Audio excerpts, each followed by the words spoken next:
Pourquoi avons-nous tendance à grignoter pendant cette période de confinement, de couvre-feu et de Covid? Dans cette vidéo, je vais t'expliquer les raisons qui te poussent toi à grignoter aujourd'hui et comment faire pour l'éviter. Et tu verras qu'il y a des astuces assez simples à mettre en place. Donc regarde bien la vidéo jusqu'à la fin parce que c'est très important que tu comprennes comment gérer tes grignotages pour éviter de prendre du poids pendant cette période-là. Salut les mini-diètes, j'espère que vous allez bien. C'est Anthony, diététicien diplômé. Si tu ne me connais pas encore, bienvenue à toi. Bienvenue sur la chaîne ADF Coaching, une chaîne qui parle de nutrition et de perte de poids sans régime et sans sport. Et en ce moment, je fais toute une série de vidéos spéciales confinement, spéciales couvre-feu, spéciales Covid pour t'apprendre à gérer ton poids de corps durant cette période-là.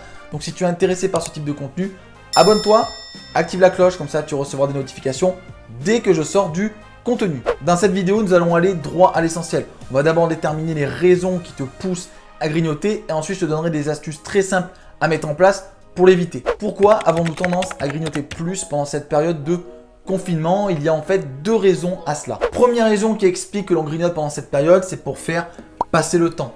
Effectivement, on est dans une période où on est confiné, où on a un couvre-feu, on ne peut pas faire ce que l'on veut, on ne peut pas aller où on veut, donc on reste énormément de temps chez nous et du coup on rumine, voilà, on rumine, on pense, on stresse, on s'ennuie.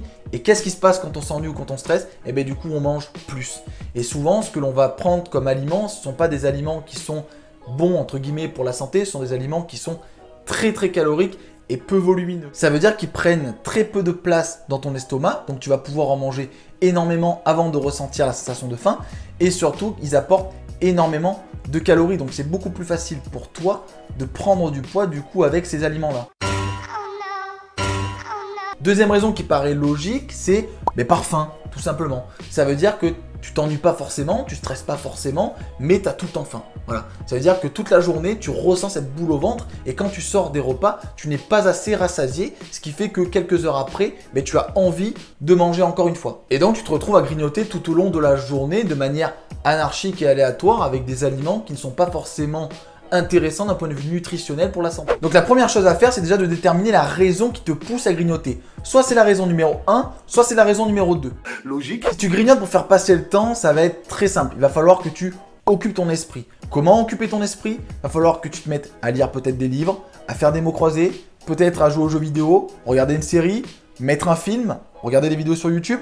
Il va falloir que tu occupes ton esprit pour que tu ne penses pas tout le temps à aller manger. Tu peux aussi aller faire une balade dehors avec le chien, aller te promener, faire un petit peu d'activité physique. Toutes les activités qui t'empêcheront de penser à la nourriture. Raison numéro 2, si tu manges par faim, il va falloir revoir peut-être l'équilibre de tes repas en termes de quantité et en termes de fréquence.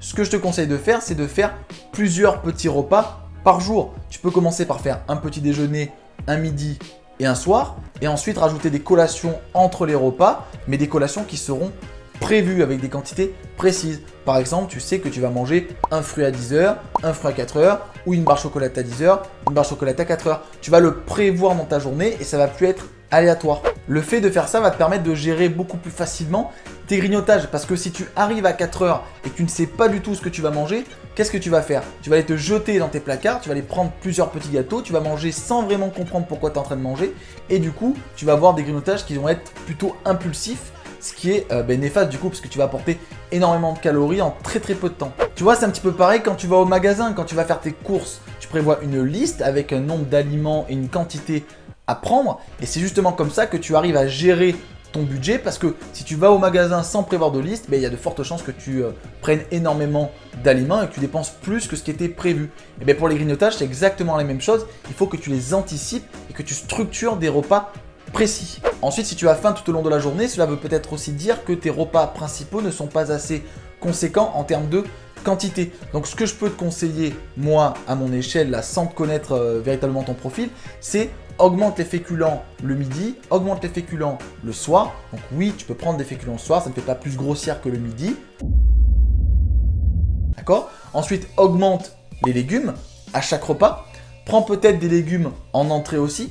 Comme ça, tu vas encore augmenter ta consommation de végétaux sur le repas et donc augmenter ta sensation de satiété sur ce repas-là. Augmente aussi la consommation de produits qui apportent des lipides, des graisses prends de l'huile, prends des amandes, prends des oléagineux, parce que les graisses vont ralentir la digestion et donc tu vas ressentir une sensation de satiété beaucoup plus longtemps dans le temps. Veille aussi à consommer des protéines de manière régulière à chaque repas, puisque les protéines ont aussi un rôle sur la satiété. Donc par exemple, tu peux te faire en collation du fromage blanc avec un fruit ou des amandes ou des noix de cajou. Et là, je peux te garantir que tu vas avoir l'estomac qui va être bien rempli et tu n'auras pas faim avant le prochain repas. Et si tout ça ne suffit pas, tu peux aussi augmenter ta consommation d'eau tout au long de la journée et aussi ta consommation de substances comme le thé par exemple.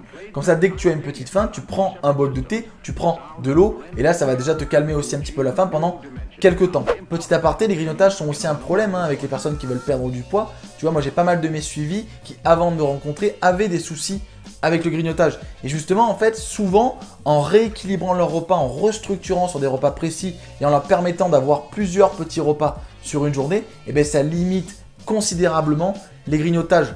Donc d'ailleurs, s'il y a un de mes suivis qui regarde la vidéo et qui avait des soucis de grignotage avant le suivi et qui a réussi à les régler, eh bien, n'hésitez pas à mettre un commentaire sous la vidéo. Comme ça peut aider toutes les personnes extérieures à comprendre justement comment elles doivent faire pour limiter au maximum leur grignotage. J'espère que la vidéo t'a plu, j'espère que ça va t'aider à gérer tes grignotages pendant le confinement. Donc si ça t'a plu, n'hésite pas à mettre un j'aime, n'hésite pas à partager à toutes les personnes qui grignotent pendant le confinement. Et si ce n'est pas encore fait, abonne-toi et moi je te dis à plus tard dans la prochaine vidéo.